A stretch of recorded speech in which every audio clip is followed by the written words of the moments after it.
So this is how you would want to set this particular problem up. All right, and then I'm just going to fill in what I know. I know the rate. They actually tell me the rate. How fast was the mayor of Clarkston driving? 50. How fast was the mayor of Blair driving? 55. How long did they drive? 3 hours. This is, rather simple, right? You don't have variables, do you? Other than the final one. So how do I find the distance for the guy from Clarkston? I just multiply these, right? How far did he drive? I'm assuming that was 150, right? How far did the guy from Blair drive? 165. If I want to know how far apart they were, what do I need to do with those? You need to add those up to get the overall, and you're going to get 315 miles. We have a freight train traveling to the fuel station and back. It took 1 hour less time to get there than it did to get back. The average speed on the trip there was 60. Average speed on the way back was 50. How many hours did the trip there take? So we are going to draw our little chart. We're going to say that we have a trip there and back. And so that's going to be our 2 that we have here is there and back. And then we have, of course, our rate, our time, and our distance. Okay. And so for this one, I'm going to say, well, they drove there and they drove back. All right. And then I need to know my rate, my time, and my distance. All right. So on the way there, do we know how fast they drove on the way there? Yeah, 60 miles an hour. How about on the way back? Do we know how fast they drove? 50. Time. Do we know anything about time? 1 hour less to get there than to get back, right? So you could do this 2 ways. You could say 1 hour less. Well, that's time minus 1, right? So the first guy took less time. Or you could say the second guy took an hour more. T plus 1. It actually doesn't matter which way you do it. You're going to get the same answer. So if you said this guy drove a certain amount of time and it was 1 hour less than the other on the way back, then I would have to add an hour to the way back, right? Because it should take 1 more hour on the way back. Actually think about this too if you don't remember which way to do it. If he's going 60 miles an hour and this on the way back is going 50, logically, shouldn't the 50 take more time, right? Does that make sense? So it should be time plus more hours if he's going slower, okay? And so think about your logic there when you're not sure where to put that. The longer time should go with the slower speed, okay? To find my distance, I literally just multiply across like I did for bell work. So I'm going to say 60 times t, and I'm going to write it just like this. And I'm going to say 50 times t plus 1, and I'm going to write it just like this. Now, if I walk to Lewis and then walk back, that distance should be the same. There and back is the same distance, okay? And so I'm going to say, well, the 60t should equal the 50t plus 1 because he went there and came back. The distance he traveled is the same. And so I'm going to actually set it up that way. 60t equals 50t plus 1. And then I solve for t, right? Now, solving for t should be something that you know how to do. This is Algebra 1, right? We're going to distribute, move our variables to one side, our numbers to the other. And so when I do that piece of it, distribute this guy, we have 60t equals 50t plus 50. Subtract my 50 over, so I have 10t equals 50, t equals 5, all right? Make sure you're solving for the right thing. Had they said, how long did it take to come back, you would not be done with this problem, right? Okay, you would have to add an hour. But they asked how long it took on the way there, so I would say, well, it took 5 hours. And you could say, is this logical? Is 60 miles an hour at 5 hours the same as 50 miles an hour at 6 hours? Yes, it is, okay? And so I know that at least those things match up. I at least have a logical answer here. For number 2, he traveled towards the recycling plant. May left 1 hour later and traveled in the same direction, but with an average speed of 60. Find the number of hours Adam traveled before May caught up. All right? So in this case, they're both leaving at the same point and they're both ending at the same point, but one left later. Okay? And so we're going to do the same thing here. We're going to draw our chart. And we are going to fill it in with what we know. Solve for what we don't know. All right, so we have this. We have two people,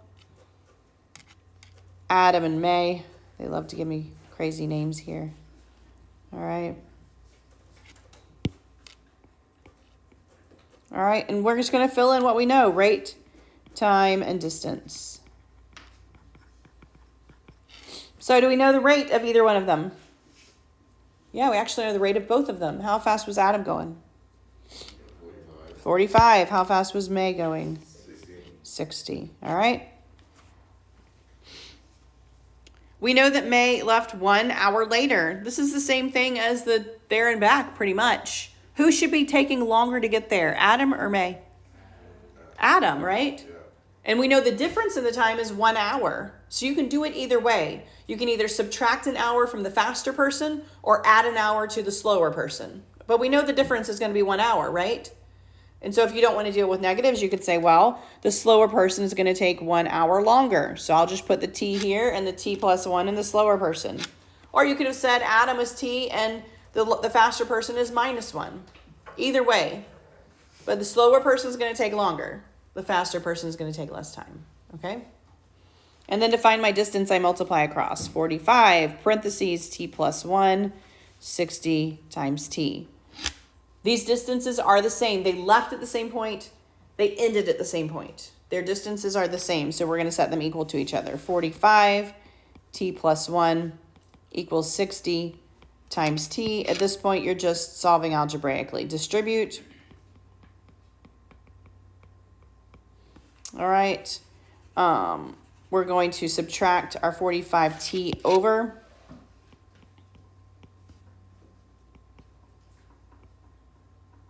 I should probably write that 15t. All right, so t equals 3. Am I done? Who did I solve for? Adam or May? What are they asking?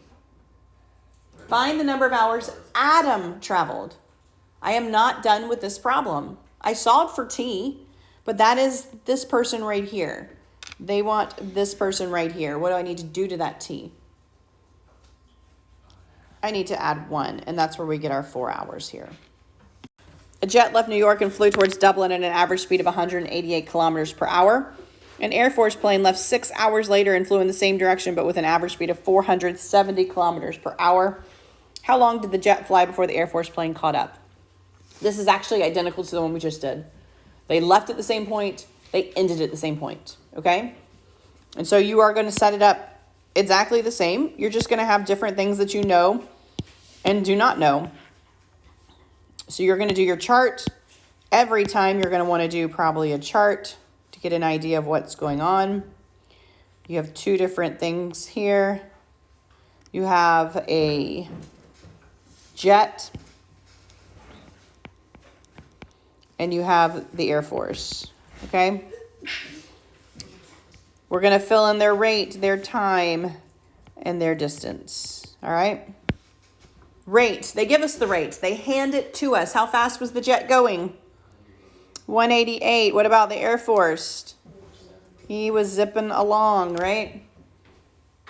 One of them left 6 hours later. So the difference between how long they travel is 6 hours. Which one of these is going to take longer? The jet is most definitely going to take longer. And we know the difference in their time. It is 6 hours. So you can either say that the jet took 6 hours longer, or you could say the Air Force is T minus 6, right? One of them needs to be, when they give you a difference in something, one of them will be that variable and one will be the difference in it, okay? So they gave us a difference in time of 6 hours. One of them needs to be T for time and the other needs to be either plus or minus the hours. The slower person is going to be plus, the faster person would be minus. So whichever way you set it up, you're going to get the same answer. One of them needs to just be the variable. The other one needs to be plus or minus the variable, depending on whether you put it for the fast one or the slow one, okay? And then you've really got your problem. You just multiply across. You do 188 times t plus 6 and 470 times t, right?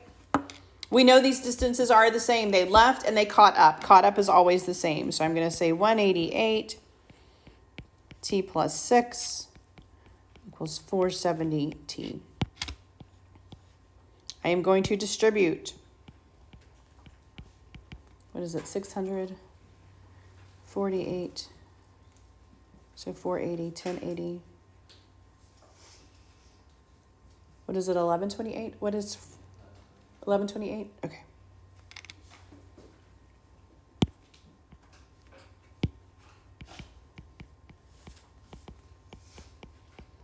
All right.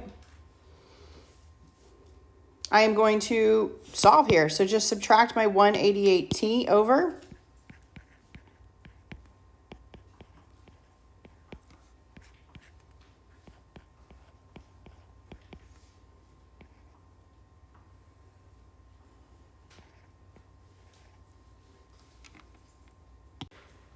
All right. So when I divide both sides, I should get 4, right? So t should equal 4. What did I solve for, the Air Force or the jet, if I solved for t? The Air Force, right? What is it asking for, though? The jet. So I'm not done. The jet took 6 hours longer than the Air Force. So I need to take that 4 and I need to add the 6 hours longer. And that's how I'm going to get that 10.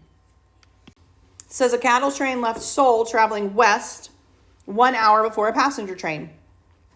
The passenger train traveled in the opposite direction, going 5 kilometers slower than the cattle train for 9 hours, after which time the trains were 1,000 kilometers apart.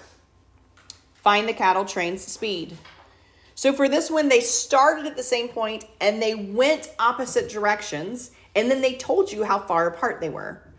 So that means this distance and the other guy's distance should be added together to get the total distance apart. Okay? So if you and your friend walked opposite directions, how far each of you walked should be added together to see how far apart you are. And that's all we're doing here.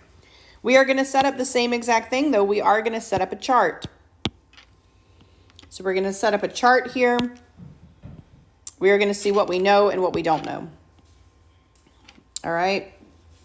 Always the same as far as the chart goes. All right, we have a cattle train.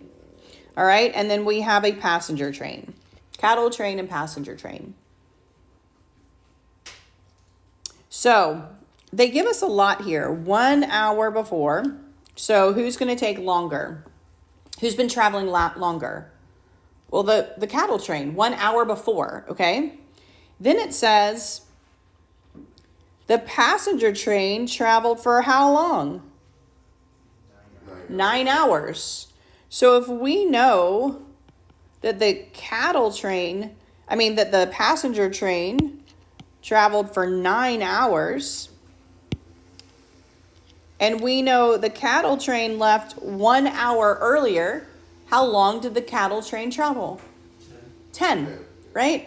So this is not one that we're going to set a variable. They actually told us both of these. The passenger train traveled 9 hours. And earlier they said the cattle train had been traveling for an hour already. All right? And so he traveled an hour longer. We know how long the passenger train traveled. So we just add 1. This is not a time where you would put a variable. We know both of those actual numbers. All right? The passenger train traveled in the opposite direction, going 5 miles an hour slower. So do we know how fast the cattle train was going? We don't. We're going to put an R there. Okay? Was the passenger train going slower or faster? The passenger train was going slower, right? The passenger train traveled in the opposite direction 5 miles slower. So if the cattle train was going R, how fast was the passenger train going? R minus 5. So if I'm driving 55 miles an hour, right, and Malia is driving 5 miles an hour slower than me, you would just subtract 5 from 55, right? So just because we don't know it doesn't mean we don't do the same process. They're going R minus 5, okay? And then we have the same setup. We're going to multiply across. So we have R times 10. That's going to be 10R. 9 times R minus 5. Now the difference here between this one and the ones that we've been doing is these are opposite directions. They do not equal each other, okay? They're going different times and different speeds. They're not going to be traveling the same distance. We do know, however, how far apart they are, and the two distances should equal that. So we're going to say 10r plus 9r minus 5 equals the total distance apart, which was how far apart? 1,000. And once again, we have a pretty simple problem to solve here, right? We're going to distribute that 9.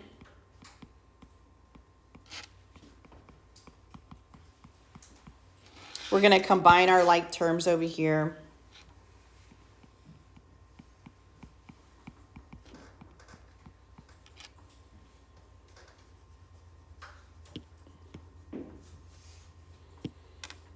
We're going to add the 45 over.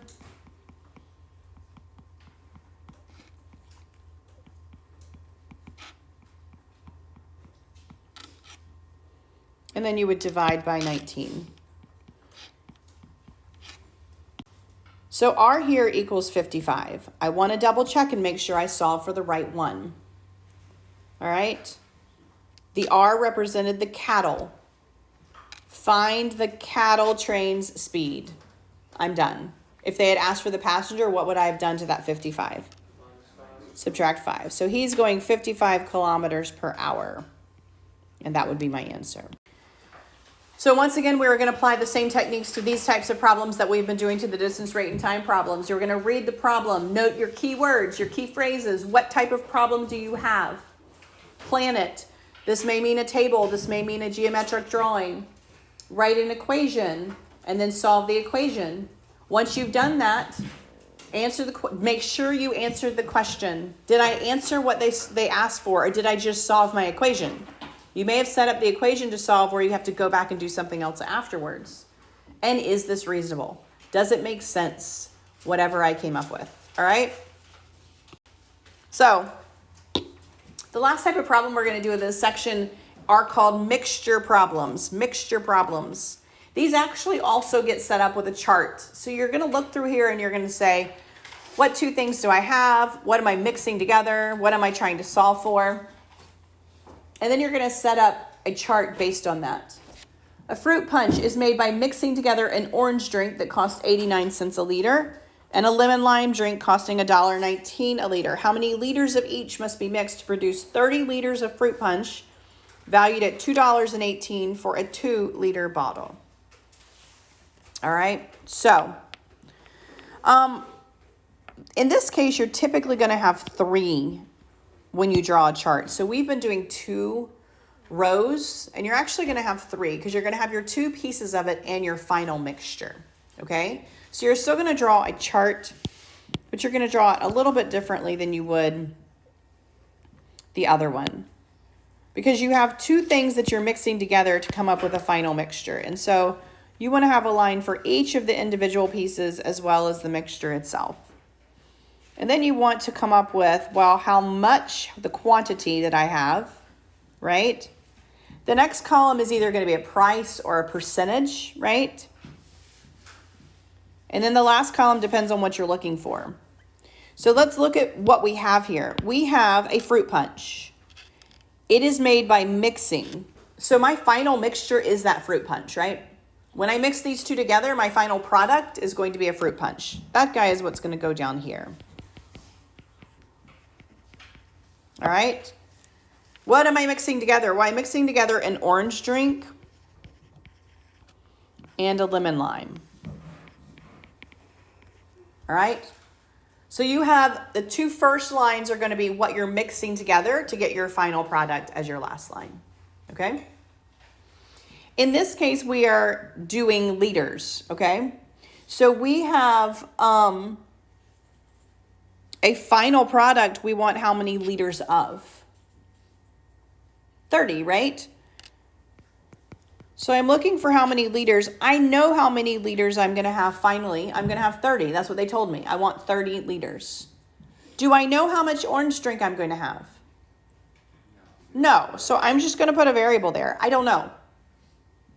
But if I know the total is 30, then the orange plus the lemon lime should equal 30.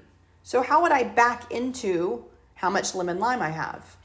Well, I could subtract out how much orange I have, right? 30 minus how much orange I have should equal how much lemon lime I have. And that's what you're going to do. You're going to say, well, 30 minus however much orange I have. Because we don't want multiple variables. We just want one. All right? So if I have X liters of orange drink plus Y liters of lemon lime, I should get 30. Well, in order to avoid having that Y, I'm just going to subtract it out. Right? So if I say orange plus lemon lime equals 30, then to find one or the other, I just subtract. Well, I already said that this is X. I can subtract the X over, and that's what I'm going to put there. Make sense? Everybody see why I did that? That's how these are going to be if they give you a total amount, by the way. All right, the next thing we're going to talk about is price. Price per liter specifically. All right, price per liter. How much is the orange drink per liter? It is 89 cents. How much is the lemon lime? $1.19. How much do they want people to pay for 2 liters of the mixture? $2.18. Okay, now here's the problem. The other ones are per 1 liter, right? Does everybody see that? So it needs to be in the same unit. So if I have 218 for 2 liters, how much would it be for 1 liter? 109. Yeah. Does that make sense? So pay attention to how they've worded that problem. Because if you put $2.18 there, you are miscalculating it. You're doing it with 2 different units. The first 2 are in 1 liters, then the last one would be in 2 liters. Okay? Now, overall price. So total cost here. If I want to know how much the orange drink's going to cost me, I have to multiply the liters times how much it is per liter. So I'm just going to multiply straight across. 0.89 times however many liters I have is how much my orange drink is going to cost. My lemon lime drink, well, that's going to be $1.19 times however much lemon lime drink I have, right? And then my fruit punch is going to be 30 liters at $1.09 per liter, right? Does everybody see that? So then I should be able to add down how much my orange drink cost plus how much my lemon lime cost should equal my total cost, right? And so that last column sets up your equation. I'm going to take this last column and I'm going to make my equation from this last column. I'm going to say, well, 0.89, that's my orange drink, plus the $1.19 per the 30 minus X should equal 30 times $1.09. Okay? Does everybody see that? Now, personally, I would get rid of my decimals, but if you're using a calculator, it probably doesn't matter. I would bump all those over and make that 89, 119, and 109. That's just me, because I don't like decimals, but you don't have to. At this point, we're just solving. We're going to distribute. Okay.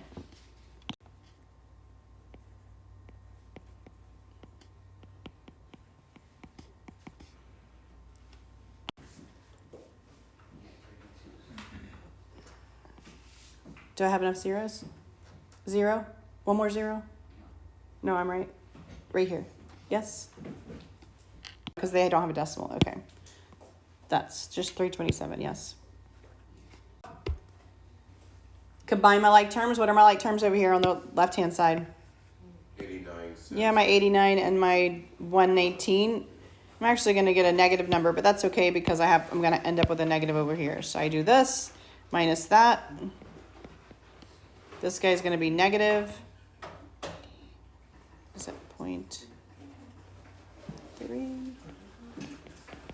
Is that right, Lois? Check me. Equals 327.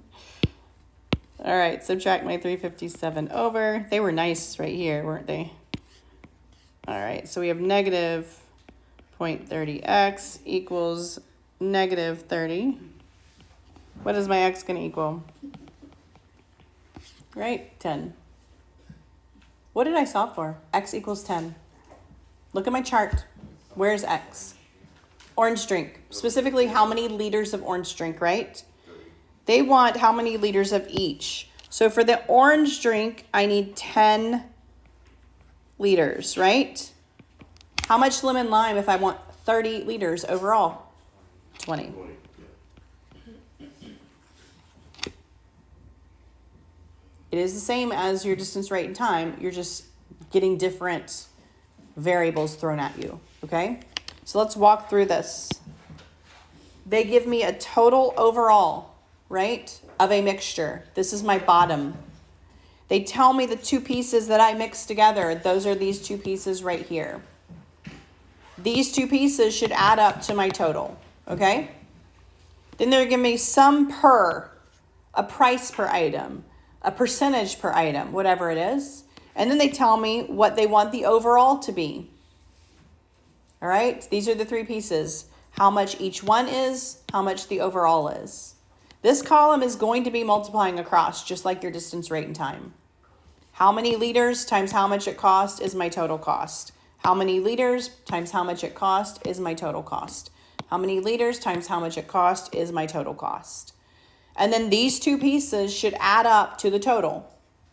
This piece plus this piece equals that piece. Okay? Don't let the fact that they had crazy decimals throw you, right? You have a calculator. I'm not going to make you do it in your head. All right? So this piece plus this piece equals that piece. So I just wrote it like that. 0.89 plus the 1.19 times the group equals this. And then you're just doing algebra. Distribute, combine your like terms, solve. Then make sure you know what you solved for. I solved for X, but what was X in my chart? By the time you get to the bottom of this, you may not remember what X was in your chart, okay? So you need to go back and say, what was X? Oh, X was how much orange drink I had. Did I answer the question? Well, partially. They wanted both. So I need to figure out the other guy. Well, I just subtracted it from 30 because I know all of it equals 30, and I had 10, okay? That's what you're going to do with these. What do I have? What do I need? Do it a piece at a time. Here's what I don't want you to do.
All right, so they have given us all the information above.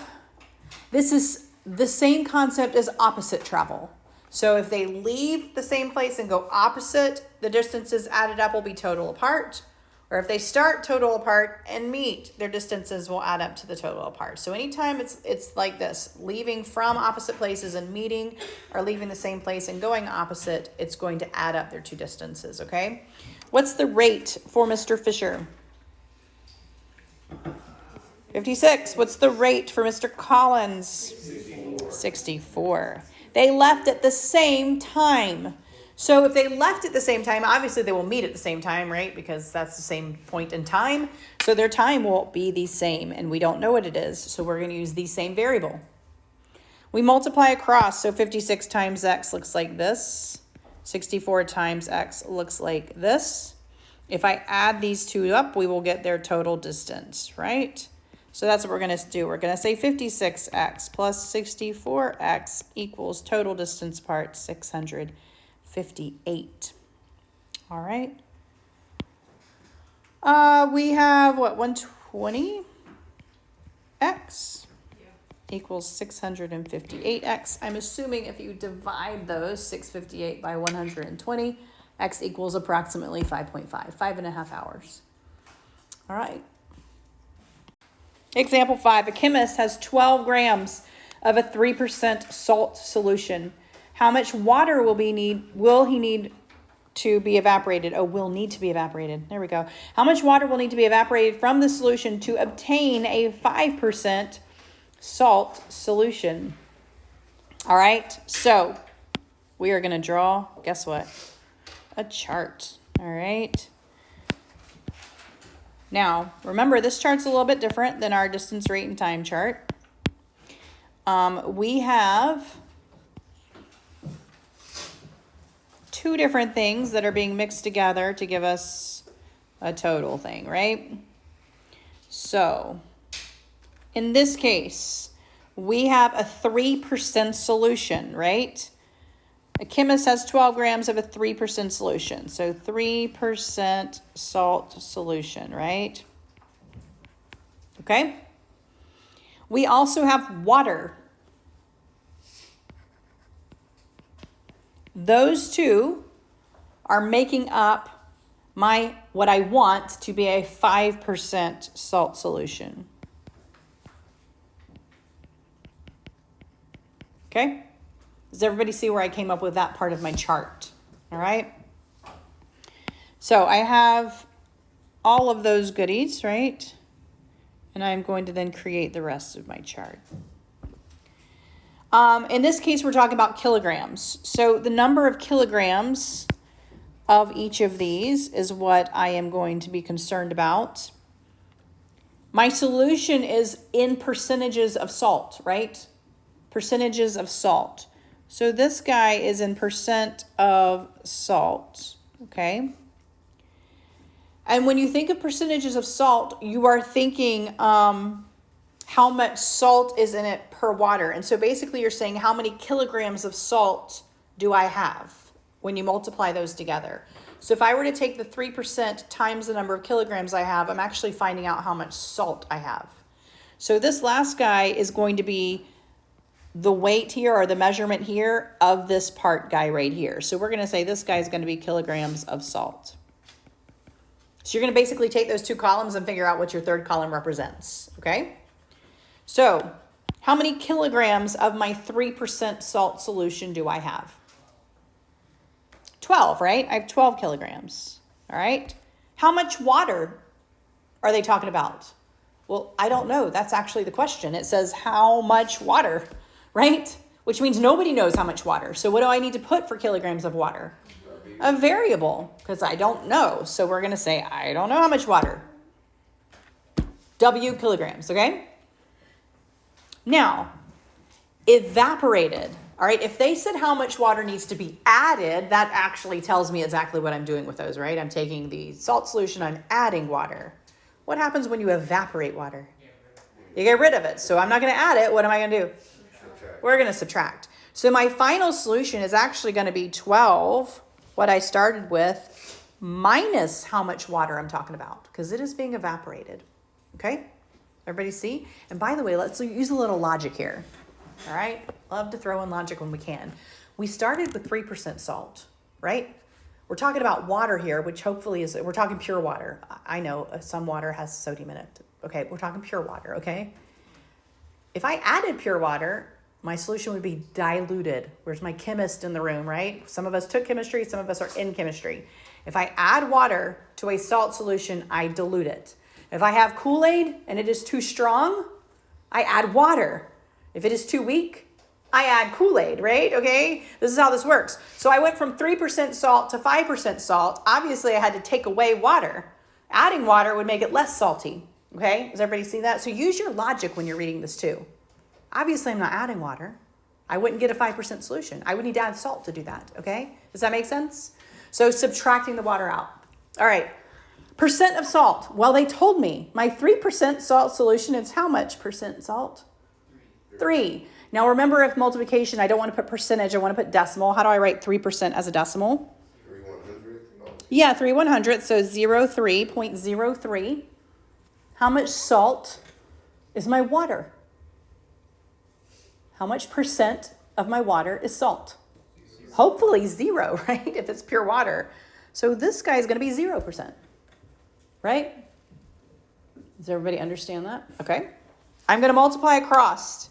So the kilograms of salt in my salt solution is going to be how many kilograms of the solution I have times 0.03. For my water, well, I'm doing W times 0. Well, that's going to be 0, okay? Now, what do I want? So I don't add down for this guy right here. What percentage should my final solution be if it is a 5% solution? 5%. How do I write that as a decimal? 0.05. And I'm going to multiply across here too as well. So I'm going to say 0.05 times 12 minus W. All right.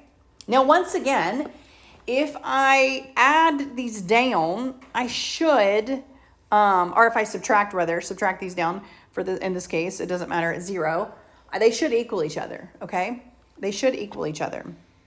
And so I am going to say, and they took out the decimals, which is fine, but 0.3 times 12, that's 0.36. Or if you took out your decimals as they did in the book, it's 36. But 12 times 0.03. Evaporating the water, right? But that's evaporating no salt, right? So I started with 12 times 0.3 salt. I'm actually taking out no salt. Does everybody understand that? Minus no salt equals my new solution. That's 0.5. That took out a certain amount of water that we don't know. All right? And now I have an algebraic equation I can just solve. All right? I hopefully know how to solve this guy. All right? So we're going to say 12 times 0.03, that's 0.36. I'll do it in a different color so it's easier to see. Distribute this. 0.05 times 12 is 0.60 minus 0.05 W. This is where, if I were just doing this, by the way, I would just I would do this and I would do that, okay? And I would have 36 equals 60 minus 5W. Just because I like that better. Subtract your 60. All right, you get negative 36, and they gave us another decimal, negative 5W. Divide, that should be 7.2, 4.2. What did I do? Oh, I wrote 36, sorry. 24, it helps to subtract and not just rewrite it. 60 minus 36 gives me 24. That goes into it 4 times with 4/5, so 4.8 kilograms. What did I solve for? I solved for W. What did W represent? Did I answer the question? How much water? Yeah, I did. I'm done. Now, if they had asked me something else, then I would have had to do something else with it, right? But they asked me the water, so I need to evaporate 4.8 kilograms of water. Needs to be evaporated before I can get that solution to where it needs to be.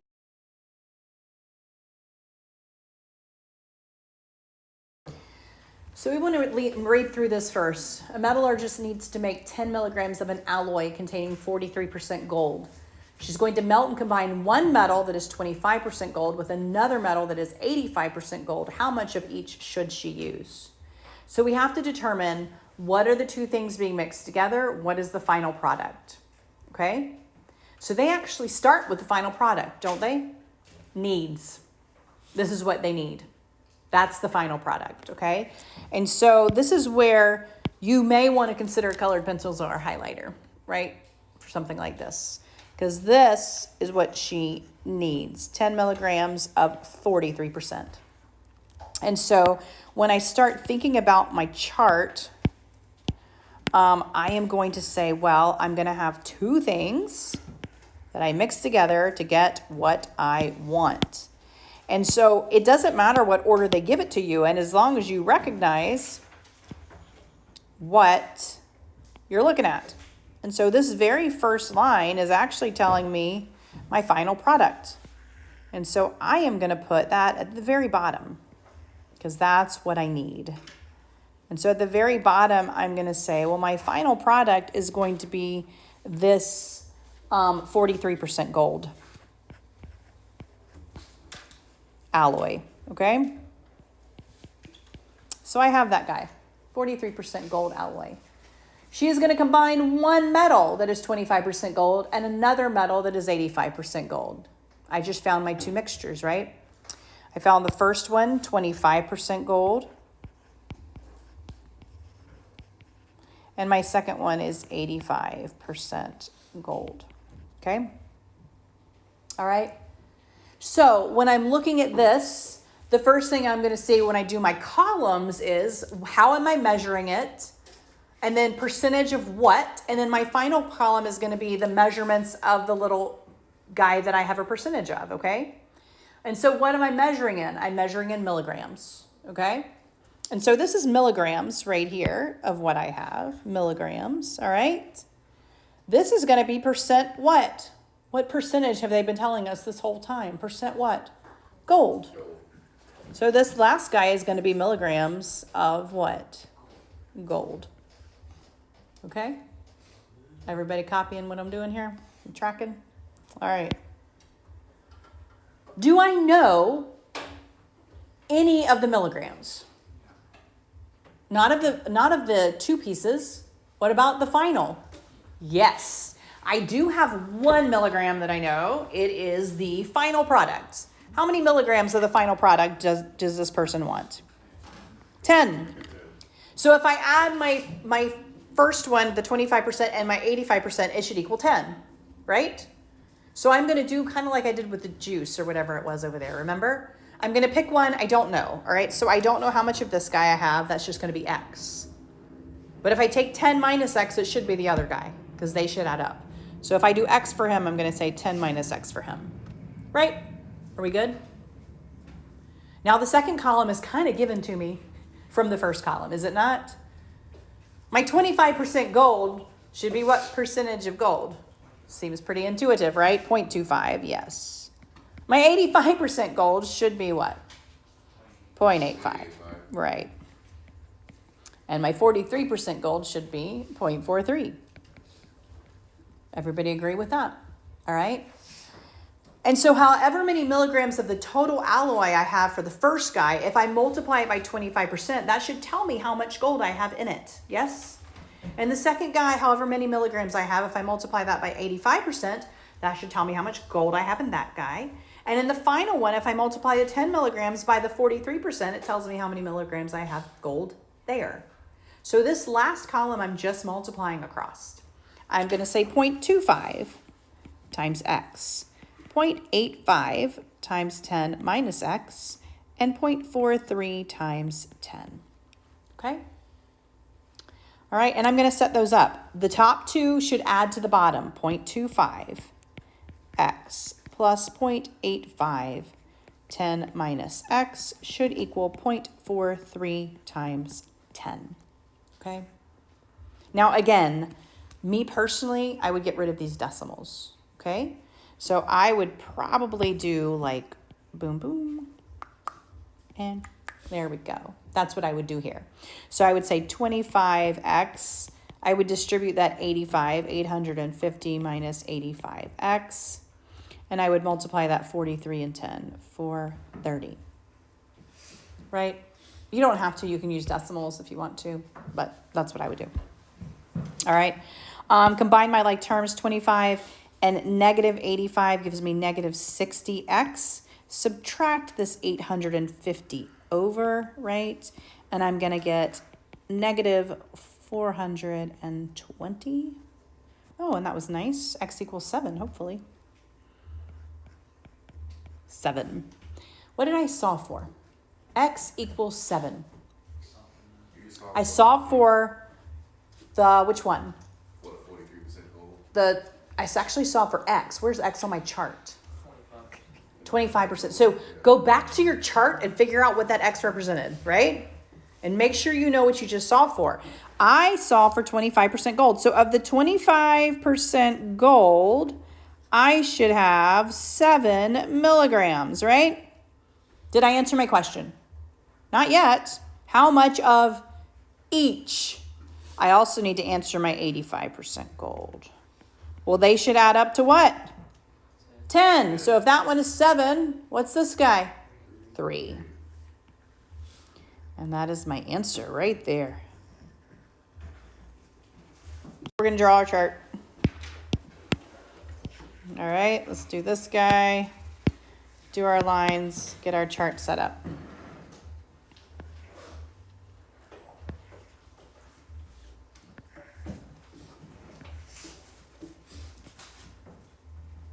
All right. It says, how many milliliters of 44% alcohol solution must be mixed with 12 milliliters of 54% alcohol solution to make a 52% solution? All right, so I'm going to set up my first column, my 2 mixes and my final. All right, Juju, what are my 2 mixes? What am I mixing together? Alcohol. So I have multiple ones up there. Which ones am I mixing to get a final? What are my 2 mixes that I'm doing to get the final? And you're just going to say this percent alcohol is one of the mixes, this percent alcohol is the other, this percent is the final. You're going to mix 54% and 52. So 54 is one of them. So it says how many milliliters of 44% must be mixed with 54%? Did you see that? How many of the 44 has to be mixed with the 54? So which 2 am I mixing? The 44 and the 54. You see? Yes? Yeah. Okay, so I have 44% alcohol solution here, 54% alcohol solution there. All right? Caroline, what's my final percentage going to be? 52. So I want to get a 52%. That's what I want right there, right? So in what measurements? Vivian, how are they measuring this? Grams, liters, pounds, milliliters. So this guy is going to be milliliters, all right? Percentage of what? Malia, percentage of what? Alcohol. So it's percentage of alcohol. So then this is going to be milliliters of what? Of alcohol, right? Y'all are doing great. All right, so they did tell me a milliliters, right? Did they not? Which one did they give me the milliliters for? 54. Yeah, the 54. All right. So they told me I had 12 milliliters. How much of the 44 do I have?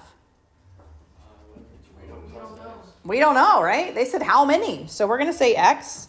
And yeah, the 52 is going to be those added together. Am I mixing them, right? So I'm taking this guy and I'm mixing them. That should be adding together, shouldn't it? So what's this final one going to be if I add X and 12? How do I write that? X plus 12, right? My next column is kind of a gimme, isn't it? For the first one, how much percentages do I have for the first one? 44, I write that as 0.44. What about the second one?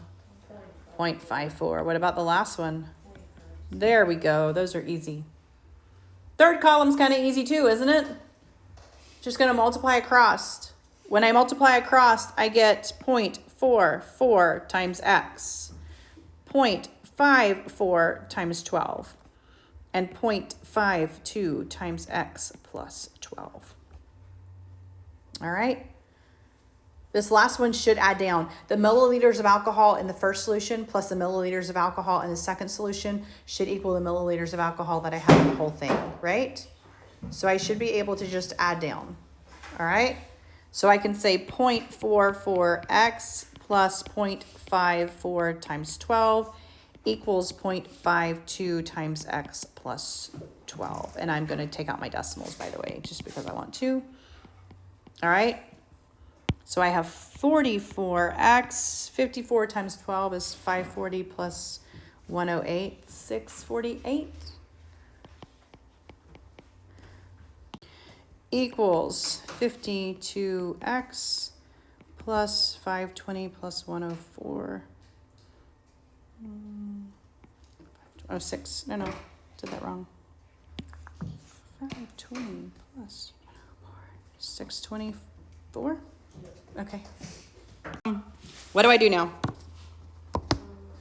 Move your x's to one time, numbers to the other, right? So I'm going to move this way just because I avoid all my negatives when I do. 52 minus 44 should be 8x.